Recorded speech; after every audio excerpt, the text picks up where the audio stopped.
you hear me? Please respond. I'm saying, are the employees disappointed that the bargaining council has dismissed their case? Okay. Good afternoon. It's Esther speaking from Regional Secretary. No, our lawyers are attending the matter. The employees, they have said that they would win their case. Then they are not disappointed. We have read, and the lawyers are busy with the matter. They are busy with the matter. Then we know that we will win the case because the employees were permanently employed. And what is disappointing with the media, with this medicine to the media, that it's not only as the end is saying these people were employed by ANC. We mentioned the party that these people of one day, they are belonging to 7 different parties. But we have never heard a media interviewing one of those political parties that we mentioned, which means the media is politicizing this matter. And it wants the residents to just think one thing that is one of the things that ANC is doing. Are there not, just a question, are there not several political parties represented on the mayoral committee right now that made the decision to terminate the contracts rather than extend them? You know, these employees, they are not in contract. They are employed permanently. But the DA is politicizing the matter, and the media also, they are making sure that the residents must look at this thing as political. Because we mentioned about 6 political parties who have employees to which one says that is dismissed. But the media has never interviewed even one of those parties that we spoke about. For example, we mentioned AIC, we mentioned IFC, we mentioned CSS, all those people, they have never been interviewed because the media wants one thing and one thing for sure, that the people, they must say, this is the wrongdoing of the ANC. Why all these wanted is not the members of the ANC. They were the employees of the city of Johannesburg. All right. I cannot speak for every show on this channel, but what you have mentioned that these people were linked to various parties has been mentioned on our show specifically in the past. I can tell you that. You said that lawyers are dealing with this, and we do have the lawyer Mojalefa Motalane on Zoom with us. Mr. Motalane, is this the end of the road, or like Samu says, are they going to fight, and can this decision be overturned in court, do you believe? Hi, afternoon, Francis.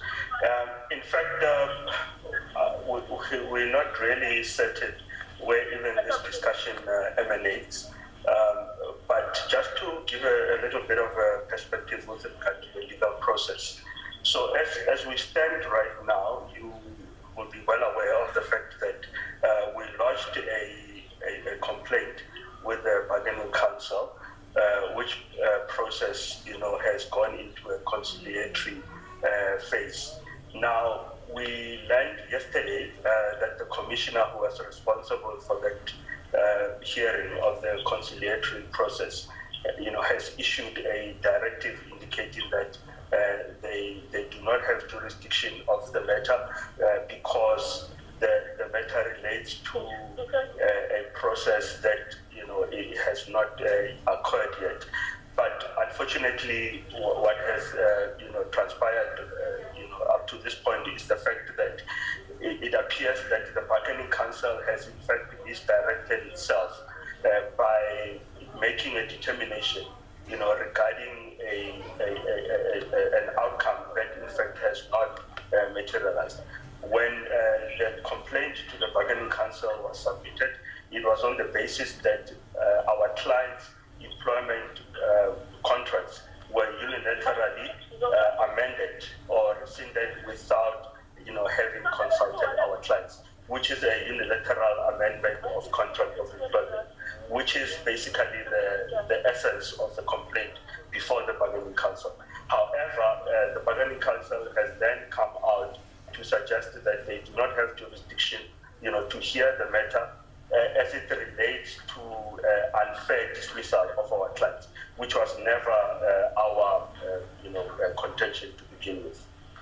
All right, so the reporting is that the Bargaining Council has rejected the claim that they're being unfairly dismissed. Is that correct? If it's just about jurisdiction, then where else can you go? It's not correct, Francis, and I think, as my colleague from the union has just alluded to earlier, what is important is for the media to reflect the true,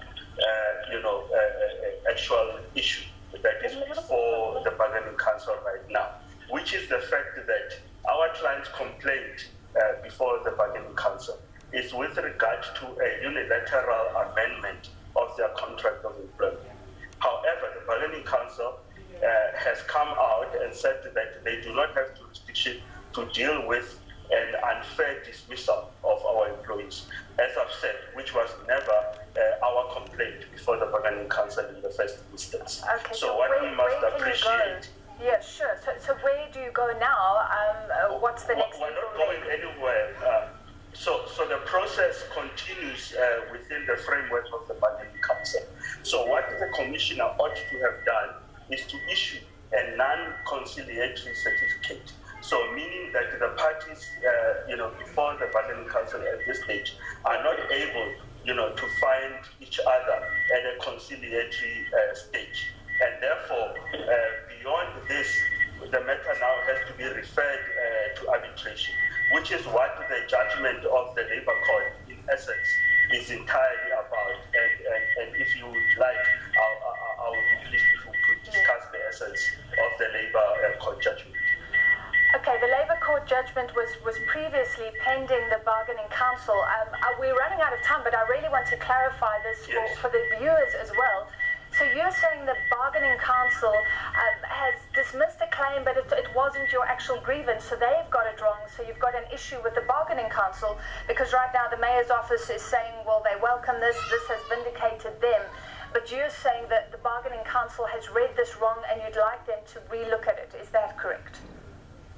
Yeah, it's unfortunate, Francis, that the city continues for one reason or another, to continue to take really what we consider, to put it frankly, as bad legal advice. There is no vindication for the city whatsoever. So what has in fact happened up to this point is the fact that we, through our clients, have lodged a complaint with the Bargaining Council regarding the unilateral amendment of our clients' contracts of employment. What then the Bargaining Council have went on to do is to make a determination, which is an overtly premature and unfounded determination, that they do not have jurisdiction over the matter. But the matter, as I've said, is about the unilateral amendment of contracts of our clients and not unfair dismissal of our clients, which matter must now go before the arbitrator at the Bargaining Council to determine whether our client's case is actually legitimate or not. All right, we have run out of time, but final question for Ms. Tatiana. So it sounds like this issue is not resolved. You heard the lawyer there. Do you believe that this could be clarified before the end of April? Of course, there's a deadline, and then these contracts are said to be terminated. Do you think that this could be saved in time, as it were? I have a problem of network. Sometimes we are asking, please, can you repeat your question? All right, I'm sorry if there's poor sound quality. Do you think there could be a resolution? Do you think that the jobs could be saved before the end of April? I understand that is when the contracts will be terminated. Yes, the jobs, they will be saved before the end of April, because before the end of April, we will be in court again. All right, and we'll follow this matter closely. I appreciate the time of both of you, Esther and Tatiana, the regional chairperson of Union SAMWU and lawyer for the city of Johannesburg, those 130 employees, Mojalefa Motalale. We take a short break, more to come on the